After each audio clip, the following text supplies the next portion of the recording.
জেলার ব্যবসায়ীদের শীর্ষ সংগঠন Sherpur chamber of commerce and ইন্ডাস্ট্রির উদ্যোগে ৫ শতাধিক পরিবারের মাঝে কম্বল বিতরণ করা হয়েছে।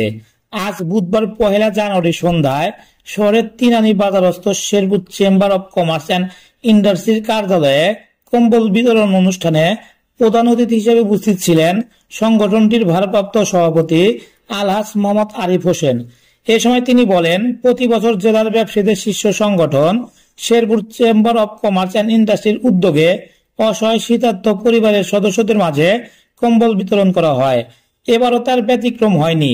আজ আমরা আমাদের সংগঠনের নিজস্ব তহবিল হতে শেরপুর পৌরসভাধীন ৯টি ওয়ার্ডের ৫ শতাধিক পরিবারের মাঝে কম্বল বিতরণ করেছি। সামনে ফেব্রুয়ারি মাসে আরো বৃহৎ পরিসরে ১০০০ পরিবারের মাঝে কম্বল বিতরণের উদ্যোগ নেওয়া হবে।